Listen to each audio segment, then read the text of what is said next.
शुमार। आज हम बात करेंगे इंटर क्लास की। पिछले वीडियो में हमने इलेक्ट्रोकेमिस्ट्री से बात की थी मानक इलेक्ट्रोड विभव की, इलेक्ट्रोड विभव की और इलेक्ट्रोड विभव को प्रभावित करने वाले कारक की।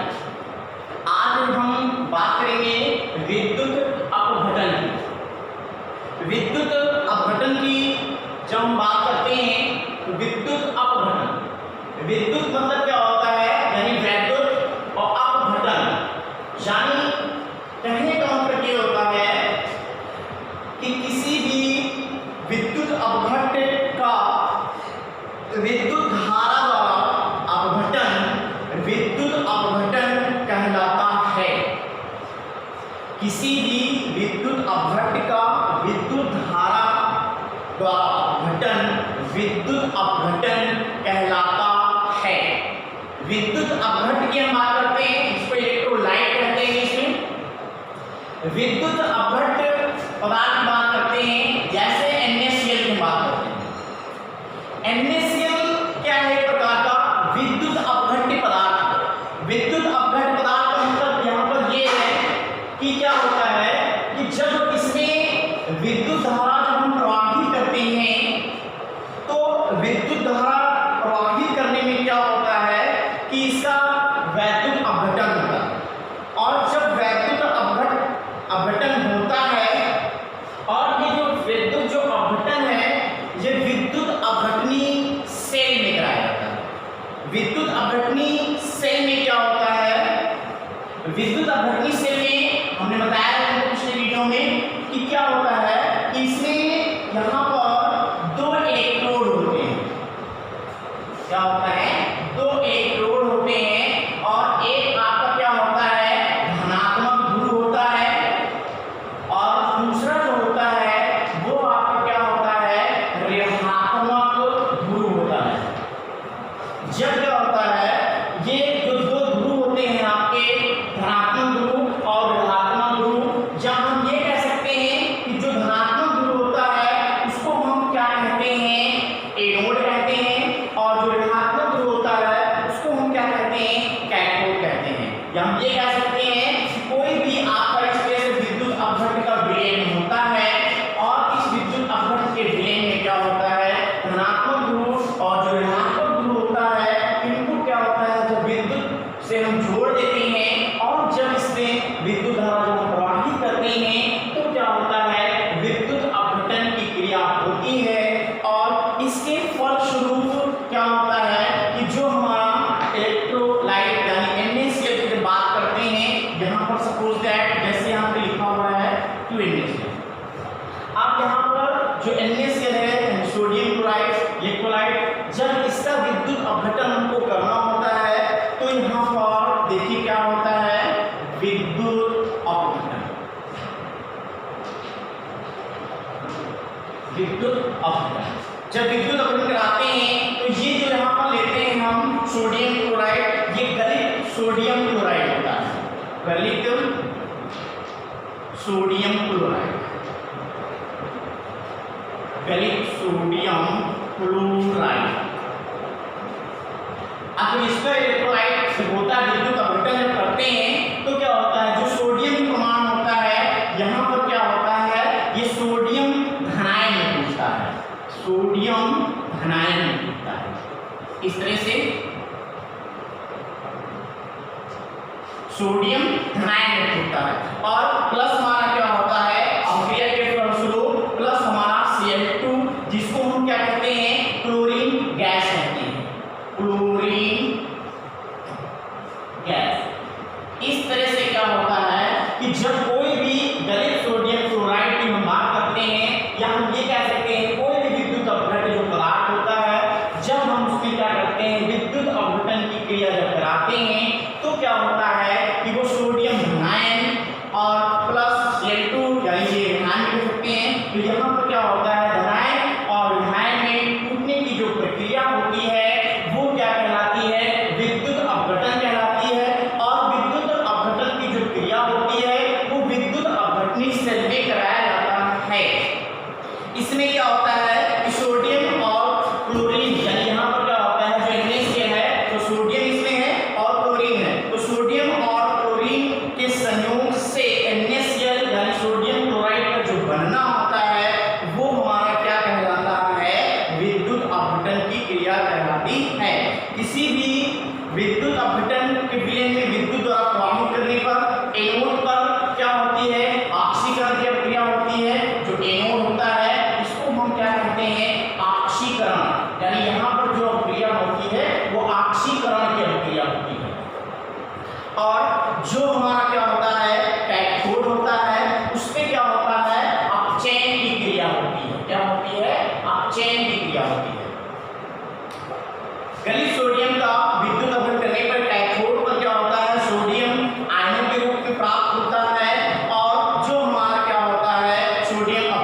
कैथोड अभिक्रिया।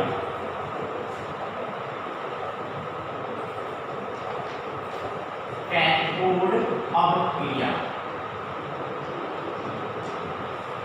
कैथोड अभिक्रिया की हम बात करते हैं तो कैथोड अभिक्रिया पे क्या होता है, जो सोडियम हमारा होता है जिसको हम क्या कहते हैं, धनायन कहते हैं। ये जो अभिक्रिया होती है वो क्या होती है, हमारे क्या कहलाती है, कैथोड अभिक्रिया कहलाती है। इसमें क्या होता है, हमको सोडियम प्राप्त होता है, जो इसका क्या होता है, अपचयन होता है। क्या होता है, अपचयन होता है। हमने फर्स्ट ईयर में पढ़ाया होगा, एक वहां पे चैप्टर था जिसका नाम था रेडॉक्स अभिक्रिया, या हम ये कह सकते हैं वहां पर तुमको हमने पढ़ाया है ऑक्सीकरण और अपचयन के बारे में, ऑक्सीडेशन एंड रिडक्शन। तो ऑक्सीडेशन रिडक्शन में हमने तुमको बताया था कि ऑक्सीजन का जो संयोग होता है, यानी ऑक्सीजन का जो जुड़ना होता है वो ऑक्सीकरण कहलाता है, और हाइड्रोजन का जो जुड़ना होता है वो अपचयन कहलाता है, या हम ये कह सकते हैं इलेक्ट्रॉन का जो जुड़ना है वो अपचयन कहलाता है, और इलेक्ट्रॉन का निकलना होता है ऑक्सीकरण कहलाता है। तो यहाँ पर क्या हो रहा है, देखिए इलेक्ट्रॉन क्या हो रहा है, जुड़ रहा है, तो यहाँ पे क्या हो रहा है, अपचयन हो रहा है। इसी तरह से 2Cl यानी क्लोराइड की हम बात करते हैं, यहाँ पे क्या होता है, क्लोरीन गैस प्राप्त होती है। तो ये जो अभिक्रिया होती है ये कैसी होती है, एनोड अभिक्रिया होती है, एनोड अभिक्रिया, एनोड अभिक्रिया होती है।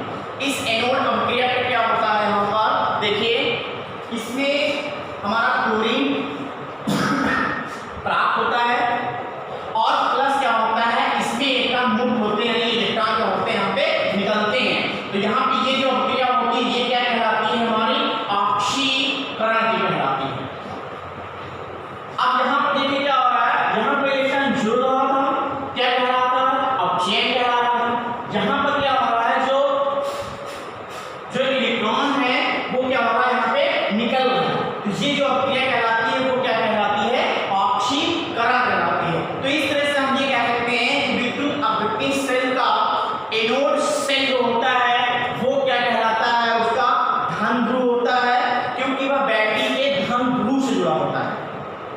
और जो उसका कैथोड होता है, या हम ये कह सकते हैं जो ऋण ध्रुव होता है, वो बैटरी पे क्या होता है, ऋण ध्रुव से जुड़ा होता है, इसलिए उसको हम क्या कहते हैं, ऋण ध्रुव या ऋणात्मक ध्रुव कहते हैं। तो इस तरह से क्या होता है, विद्युत अपघटन की क्रिया इस तरह से कराई जा सकती है। अब हम बात करेंगे नेक्स्ट फैराडे के विद्युत अपघटन का नियम। फैराडे के विद्युत अपघटन का नियम, यानी जो यहाँ पर हमने विद्युत अपघटन की जो बात की है, तो इस विद्युत अपघटन के बारे में एक साइंटिस्ट हुए हैं जिनका नाम है फैराडे। फैराडे ने क्या बताया विद्युत अपघटन के बारे में, सन 1833 वैज्ञानिक हैं जिनका नाम है फैराडे। इन्होंने सन 1833 ईस्वी में विद्युत अपघटन के बारे में एक नियम दिया, जिसे हम क्या कहते हैं, फैराडे का विद्युत अपघटन का नियम कहते हैं। इन्होंने क्या बताया विद्युत अपघटन के नियम के बारे में, देखते हैं फैराडे का विद्युत अपघटन का नियम।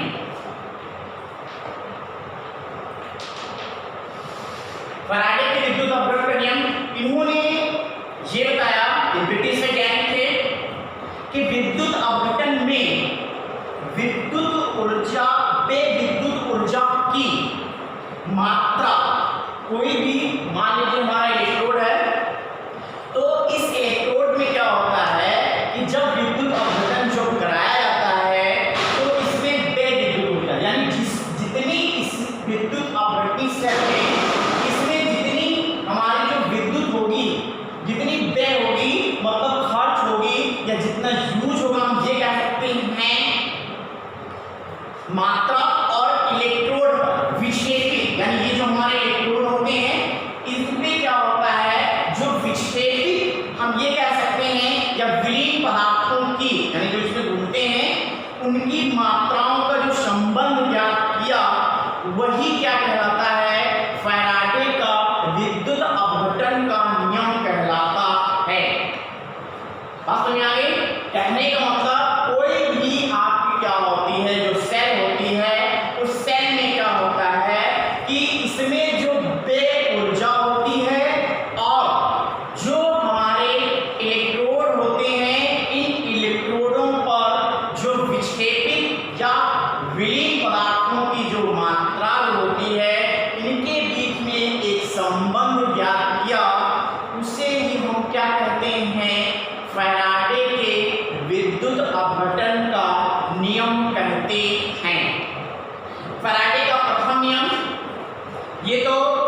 इन्होंने बताया विद्युत अपघटन के बारे में। अब हम बात करते हैं फैराडे का विद्युत अपघटन का प्रथम नियम की बात करते हैं कि प्रथम नियम इन्होंने कई इनके नियम दिए, प्रथम नियम दिया, द्वितीय नियम दिया। तो हम पहले बात करते हैं विद्युत अपघटन के फैराडे के प्रथम नियम की। प्रथम नियम में इन्होंने क्या बताया, फैराडे का विद्युत अपघटन का प्रथम नियम।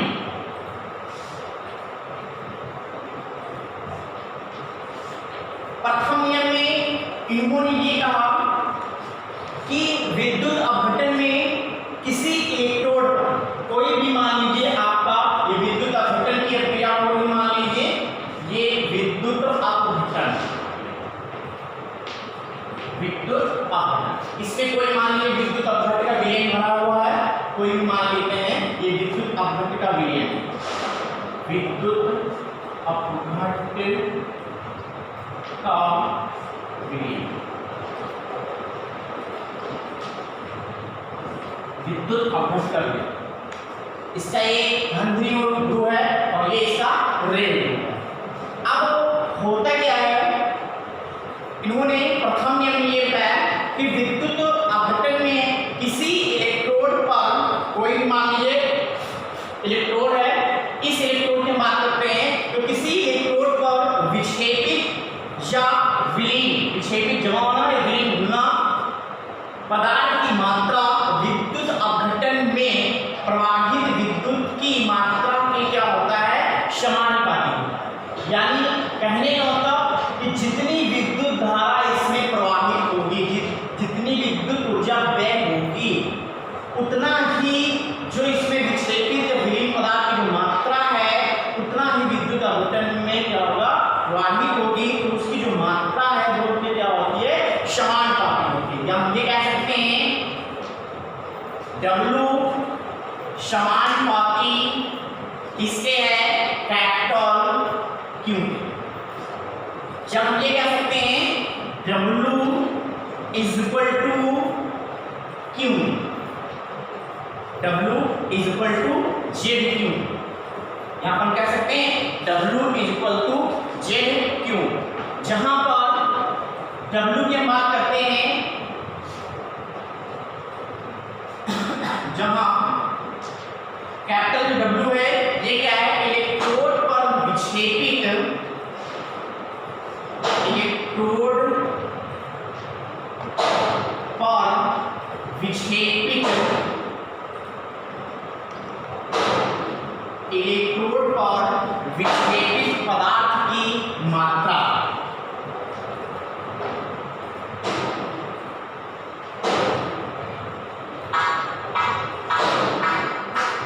कैपिटल W क्या है, इलेक्ट्रोड पर विक्षेपित पदार्थ की मात्रा। यानी जो यहाँ पर इलेक्ट्रोड है, इन इलेक्ट्रोड में क्या होता है, जो विक्षेपित जो पदार्थ की जो मात्रा होती है वो क्या कहलाता है, हमारा कैपिटल W कहलाता है। समानुपाती किसके है, Q के। यानी कैपिटल Q यानी इससे समानुपाती है। तो यहाँ पर हम बात करते हैं कैपिटल Q की बात करते हैं।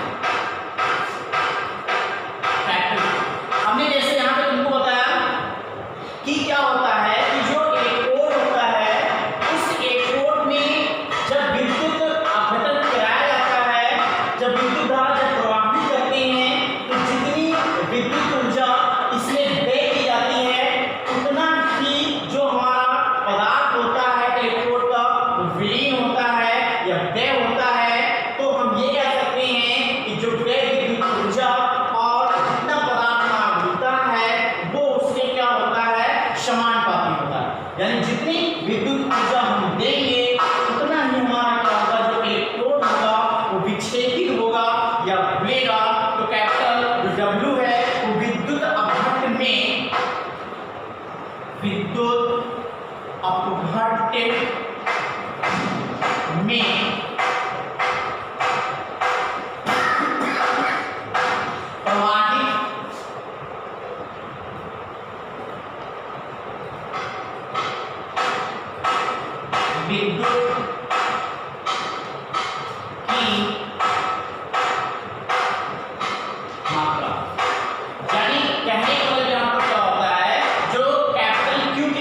Capital W equal Z Q, capital Z इसमें क्या होता है,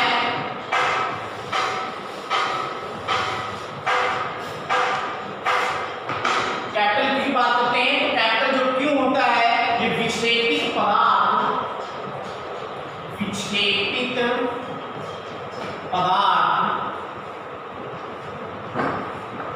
विक्षेपित पदार्थ का तुल्यांक,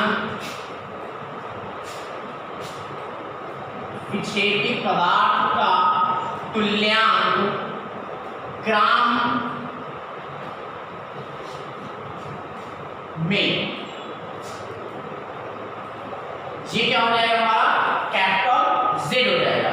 तो इस तरह से ये फैराडे का विद्युत अपघटन का प्रथम नियम। अब हम आगे बात करते हैं फैराडे के विद्युत अपघटन के द्वितीय नियम की बात करते हैं कि फैराडे ने जो विद्युत अपघटन के संदर्भ में जो द्वितीय नियम दिया उसमें इन्होंने क्या बताया, द्वितीय नियम फैराडे का विद्युत अपघटन का द्वितीय नियम।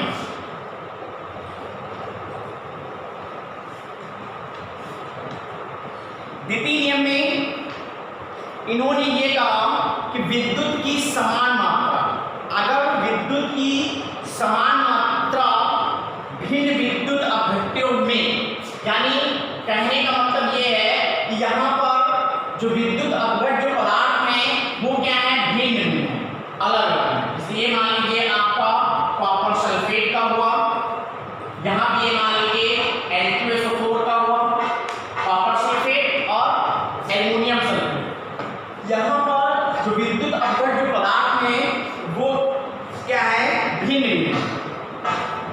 विद्युत की समान मात्रा विद्युत अपघट्यों प्राप्त करने का, यानी कहने का मतलब विद्युत की समान मात्रा, यहाँ पर जो विद्युत जो अपघट जो पदार्थ होंगे वो क्या होंगे, आपके भिन्न भिन्न होंगे, लेकिन यहाँ पर जो विद्युत की जो मात्रा है वो दोनों में क्या दी जाएगी, समान दी जाएगी, यानी विद्युत धारा जो है समान मात्रा में प्रवाहित की जाएगी। लेकिन यहाँ पर जो विद्युत अपघट जो पदार्थ हैं वो क्या है, भिन्न भिन्न है, अलग अलग है। इसमें जब प्रवाहित करते हैं तो इलेक्ट्रोडों पर क्या होता है, विक्षेपित या विभिन्न पदार्थों की जो मात्राएं होते हैं उनके तुल्यांकी भारों के क्या होते हैं, समानुपाती होते हैं, यानी क्या होते हैं, बराबर आता है। अब इसमें क्या होता है, जैसे मान लीजिए सपोज दैट यदि श्रेणी क्रम में जुड़े दो भिन्न विद्युत अपघट्यों के प्लेनों में एक साथ अगर हम कैपिटल क्यू गुणन विद्युत धारा प्रवाहित करें तो इलेक्ट्रोडों पर क्या होता है, विक्षेपित, या हम ये कह सकते हैं उसमें प्रवाहित इलेक्ट्रोडों पर पदार्थों की जो मात्राएं होती हैं वो क्रमशः क्या होती हैं, समान होती हैं। या हम ये कह सकते हैं फैराडे के द्वितीय नियमानुसार,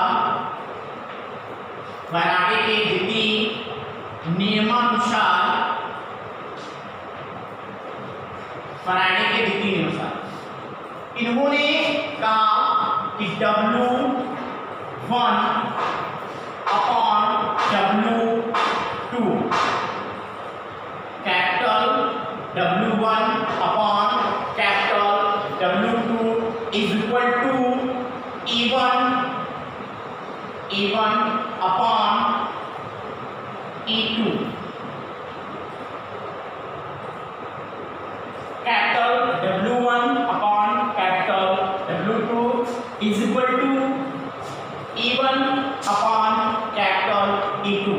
या हम ये कह सकते हैं जहां पर जो E1 और E2 है ये विक्षेपित पदार्थ के तुल्यांकी भार है, क्या है, ये विक्षेपित पदार्थ के तुल्यांकी भार है, विक्षेपित capital W equal, capital W क्या है, सॉरी E1 और E2 की बात करते हैं। यहाँ हम ये कह सकते हैं जो E है तो E1 और E2 विक्षेपित पदार्थ के तुल्यांकी भार हैं, के तुल्यांकी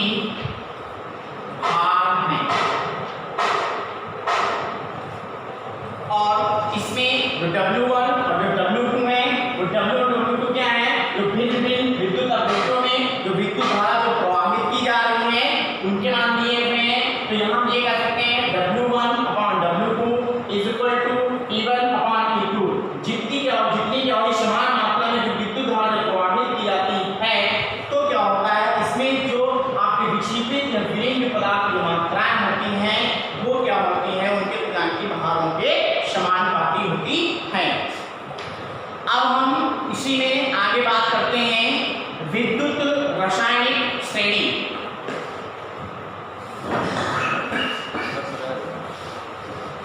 विद्युत रासायनिक श्रेणी दैट्स ऑल। नेक्स्ट वीडियो में फिर हम बात